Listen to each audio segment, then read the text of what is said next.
bunch of us were at Andrew Goss's house last night, not for an official Tilco Dems function, but I know that all the PCPs got invitations, and so I'm not worried about people feeling left out. Or if you're not a PCP, you probably should feel left out. We got open slots, and we would love to have you join us. But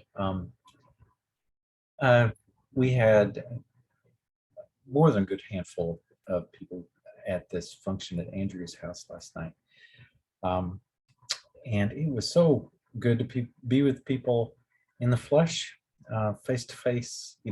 We in our circles, we are all vaccinated up the wazoo. Everybody's vaccinated and boosted, and so we didn't wear masks. You'll probably see pictures coming out of this event last night, which is not an official Tilco Dems function, but you'll probably see pictures showing a bunch of smiling, unmasked faces.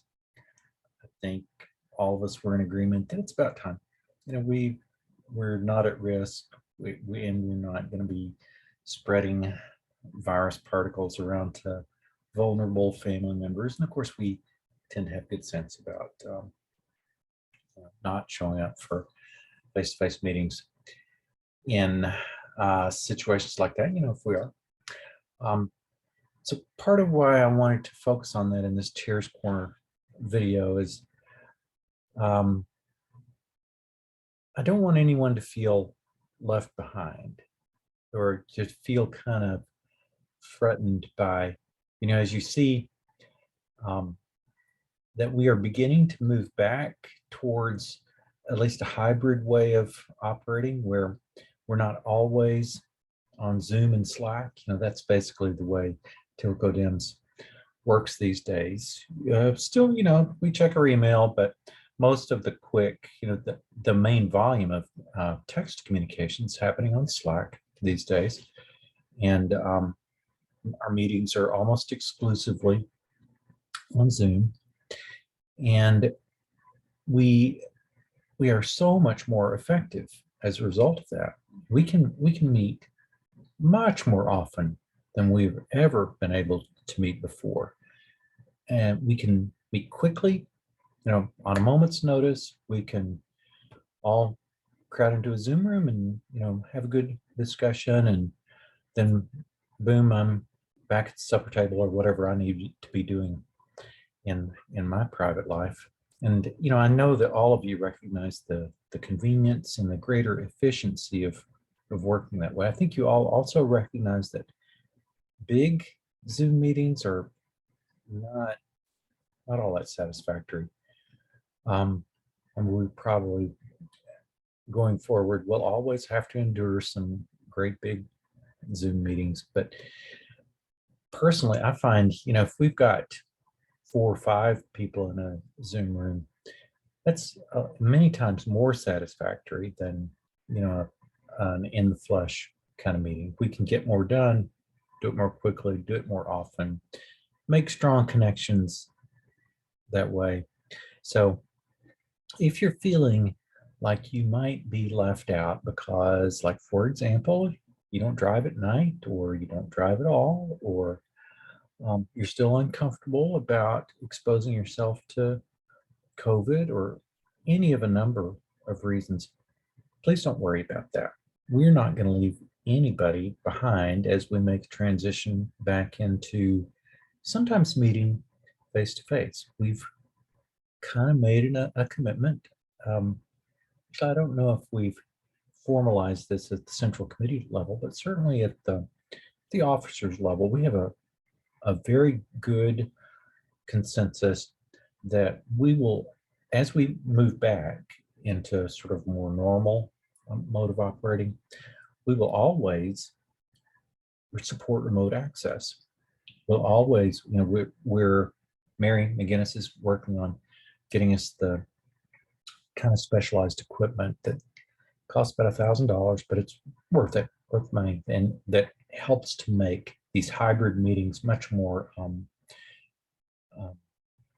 sort of equal playing field between the people who are remote and the people who are physically in the room.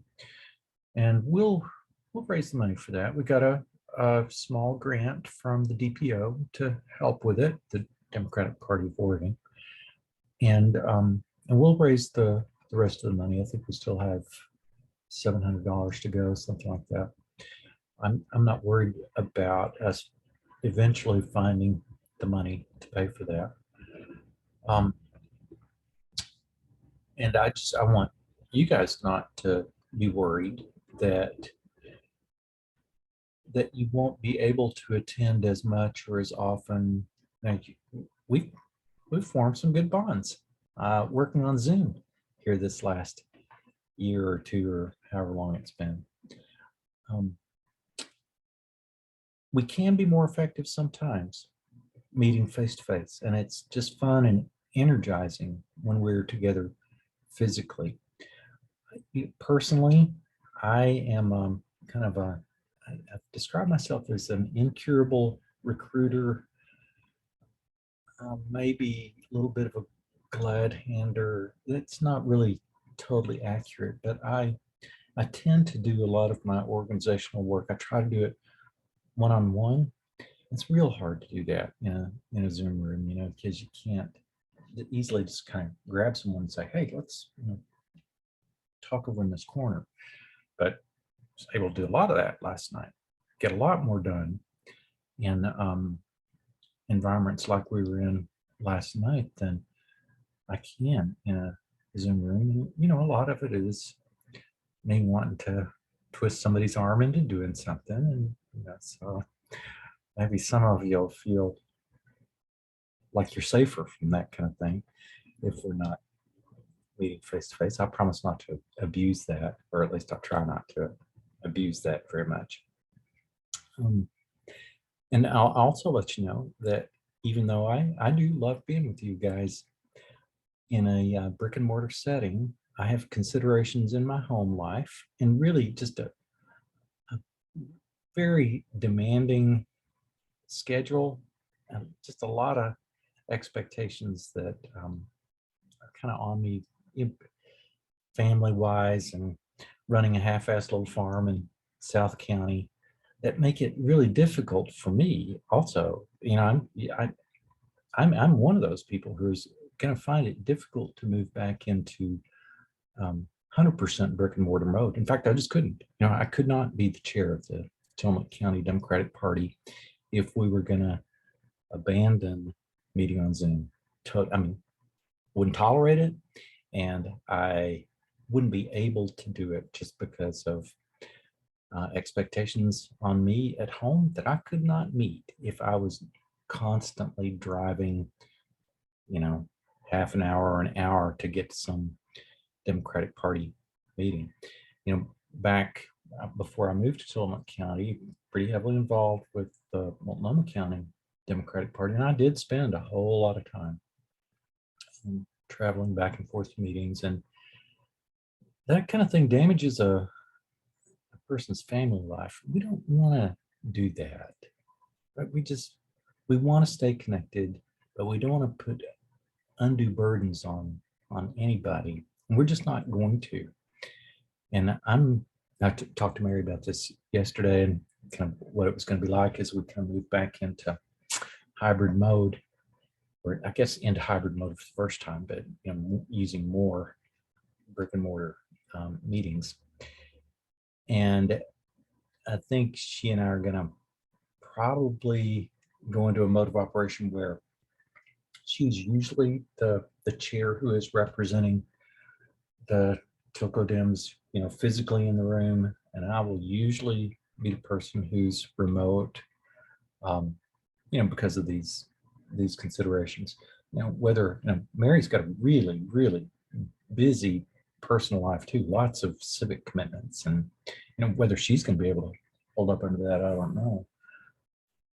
But we'll see. She's pretty amazing.